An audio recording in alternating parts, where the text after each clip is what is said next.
अब माननीय मुख्यमंत्री महोदय बोलेंगे।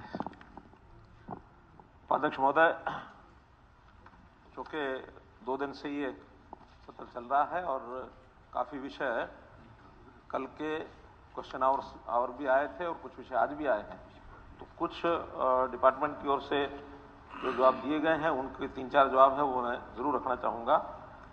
सबसे पहले तो कई हमारे माननीय सदस्यों ने नौकरियों के ऊपर विषय रखा है, चाहे वो एचपीएससी की होंगी, चाहे स्टाफ सिलेक्शन कमीशन, बेरोजगारी की बात कही गई है, एचकेआर की कही गई है, बहन गीता बुक्कल जी, श्री बलराज कुंडू जी, श्री रामकर गौतम जी, अभय सिंह चौटाला जी, रावदान सिंह जी, ऐसे कई लोगों के कई प्रश्न थे। तो उसके बारे में मुझे इतना ही कहना है कि हम जो लगातार जो भर्तियां कर रहे हैं उन भर्तियों में तुलना जरूर करनी पड़ेगी, क्योंकि आखिर तुलना से पता लगता है कि कितनी कितनी भर्तियां कैसे कैसे की गई हैं। तो हमारे यहाँ स्टाफ सिलेक्शन कमीशन की और एचपीएससी की जो भर्तियां हुई हैं उसमें अगर मैं पिछले 10 साल की बात बताता हूं तो एचपीएससी की भर्तियां कुल 8700 हुई और अभी हमारे लगभग 9-9.25 साल ही हुए हैं, अभी समय और शेष है, उसमें भी और जो भर्तियां होंगी उसका अलग से डिटेल है।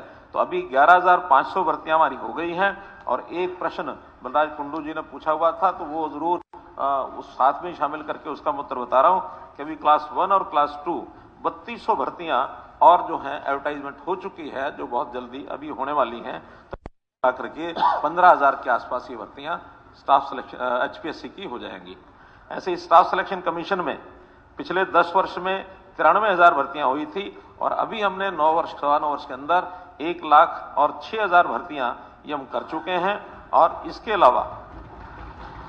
अलावा 45,873 ग्रुप 3 की यानी सी की ग्रुप सी की भर्तियां, उसका सीटी टेस्ट हो गया है। ये अलग बात है कि उसमें से कोर्ट के अंदर कुछ केस गए हुए हैं और खास करके हम जो एक लाभ सोशो इकोनॉमिक जो क्राइटेरिया के माध्यम से 5 अंकों का जो हमने लाभ देने की बात कही थी गरीब परिवारों को जिनके घर में एक भी नौकरी नहीं है या जो अन्य कुछ क्लासेस हैं, उसको लेकर के और कुछ आपत्ति कुछ एप्लीकेंट्स ने लगाई हुई है और बहुत जल्दी उसका मैं समझता हूं फैसला हो जाएगा। तो 48,873 तो ग्रुप सी की भर्तियां होंगी और ऐसी ग्रुप डी का अलग से सीट हुआ है और उस ग्रुप डी में एक प्रावधान है कि जब रिजल्ट आएगा, क्योंकि वो भी लगातार 3 साल के लिए रिजल्ट निकाल के रखा जाता है, 3.5 लाख के लगभग लोग उसमें पास हुए हैं, उनका कोई इंटरव्यू नहीं होना है, केवल रिजल्ट के आधार पर ही उनकी जो नियुक्तियां हो जाएंगी, जो भी उसमें क्वालिफाई करेंगे मेरिट पर आएंगे। उसमें प्रावधान ये है निकालना होगा उस समय हमारे पास कितनी रिक्वेशन देंगे उसके हिसाब से और वो भर्तियां होंगी। चीफ सेक्रेटरी ऑफिस ने वो रिक्वेशन देनी है। अभी तक चीफ सेक्रेटरी ऑफिस में डिफरेंट डिपार्टमेंट्स की ओर से 13,657 भर्तियों की रिक्वेशन तो जा चुकी है, लेकिन मुझे लगता है कि रिजल्ट कुछ समय के बाद आएगा, तब तक 1,500-1,500 और भी रिक्वेशन आ सकती है, तो लगभग 15,000 भर्तियां वो आने वाले 6 महीने में ये और हो जाएंगी। तो ऐसे 15,000 ये होंगी और 1,06,000 हम पहले दे चुके हैं, 15,000 और 45,000 ग्रुप थी, तो कुल मिलाकर के 60,000 भर्तियां ये होंगी। तो इस 10 साल में हमारा अनुमान है 1,67,000 भर्तियां ये ग्रुप सी और डी की ये हमारी कंप्लीट हो जाएंगी। इसके अलावा एचकेआरएन का जो विषय आया है, इस एचकेआरएन के बारे में भी तरह तरह के भ्रम ये फैलाए जा रहे हैं। मैं जरूर सदन के माननीय सदस्यों को बताना चाहूंगा कि एचकेआरएन का मुख्य कारण, बहुत जगह से डिमांड आती थी कि ठेकेदारी प्रथा को समाप्त करो, ठेकेदारों के माध्यम से सभी डिपार्टमेंट्स और जो है भर्तियां थे, जहां कहीं आउटसोर्सिंग जरूरत पड़ती थी, आउटसोर्सिंग पार्ट 1 पार्ट 2, लेकिन उसमें बहुत सी अनियमितताएं हमको ध्यान में आती थी, क्योंकि जितनी संख्या वो मंजूर करा लेते थे इतने लोग भी कई बार होते नहीं थे और सैलरी उतने ही निकलनी, मर्जी से रखना, और जितने लोगों को रखते थे उसमें भी कहीं ना कहीं उनकी कमीशन ये तय होती थी।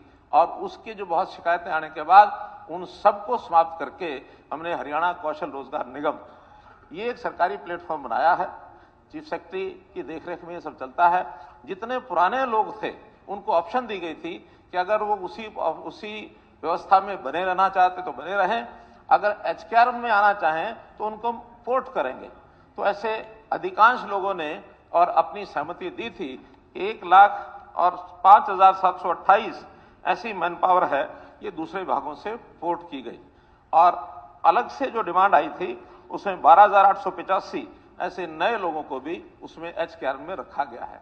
और जो नए लोग रखे जाते हैं उसके अंदर पारदर्शिता से बाकायदा सभी जो कैंडिडेट्स होते हैं उनको उनका पैरामीटर क्या है, मेनली परिवार की इनकम जिसकी कम होती है उसको इनकम ज्यादा देते हैं ताकि गरीब लोगों को ये आउटसोर्सिंग की ये प्राइवेट नौकरी मिल सके। ऐसे ही उनकी शिक्षा, ये उसका दूसरा पैरामीटर होता था। स्पेशल स्टेटस परिवार का है, हमारी कोई बहन विडो है, विडो का बेटा है, कोई दिव्यांग है, तो इस नाते से एज का भी क्राइटेरिया उसमें रखा था कि अगर एज 28 वर्ष से और 34 वर्ष के बीच के अंदर है, 35 वर्ष की, वो एक आयु ऐसी होती है जिसमें तुरंत कुछ ना कुछ काम उसको मिलना चाहिए। इस एज वर्ग को वरीयता दी जाती थी। जिस ब्लॉक में नौकरी करनी है उसी ब्लॉक का व्यक्ति होता है तो उसको भी वरीयता दी जाती है, ताकि ग्रुप डी का व्यक्ति थोड़ी सैलरी में बहुत दूर अगर चला जाएगा तो उसको कठिनाई होगी। कुछ ऐसे उदाहरण आए हैं कि रहने वाला नजदीक यहाँ का है और उसको नौकरी शायद 150-200 किलोमीटर दूर उसको मिली है। कारण क्या है कि उस समय उसका जब ऑप्शन की बात आती है तब तो उसको लगता है कि क्योंकि नौकरी मिल रही है वो दूर की भी सिलेक्ट कर लेता है। बाद में जब ज्वाइन करता है फिर उसकी ओर से शिकायत आती है कि मुझे तो 200 किलोमीटर दूर भेज दिया गया। हालांकि स्टेशन की ऑप्शन भी उसी को दी जाती है कि ये नौकरी है, आप ज्वाइन करना चाहते हो जाकर ज्वाइन करिए। आगे से और हम इस दूरी के अंक ज्यादा रखना चाहते हैं ताकि जो निकट का व्यक्ति है उसको सिलेक्शन में अंक ज्यादा मिल जाए, दूर जाने वाले को ऑप्शन ही कम हो जाए ताकि व्यक्ति को जैसे उसमें ऑप्शन मिले वो उसमें भर सकता है।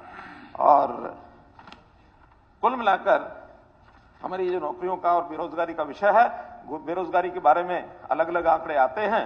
उन आंकड़ों के बारे में हम अपनी आंकड़ों की पुस्तक खोल के बैठते हैं और हमारे विपक्षी मित्रों की आंकड़ों की पुस्तक अलग होती है। CMIE एक संस्था है जिसकी आंकड़ों की पुस्तक वो बदलती रहती है। अलग बात है कि एक बार सितंबर में उन्होंने कहा कि हरियाणा में बेरोजगारी सिर्फ 2% है, बाद में बढ़ा करके उन्हें 28%, 34% कर दी, 34 के बाद फिर 28 आ गई।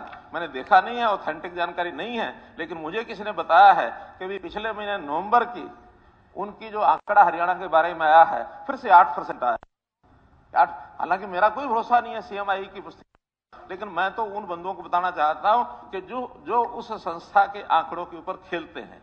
हमारे पास एक एक व्यक्ति का बेरोजगारी का डाटा है, सेल्फ डिक्लेयर्ड डाटा, क्योंकि परिवार पहचान पत्र में हम सामने वाले को कहते हैं कि क्या काम करते हो, बेरोजगार होता तो लिखवाता है कि मैं बेरोजगार हूं। 18 साल से लेकर के और 58 साल तक की आयु के जो लोग अपने आप को बेरोजगार कहते हैं उनका आंकड़ा हमारे पास 7% के आसपास चलता है।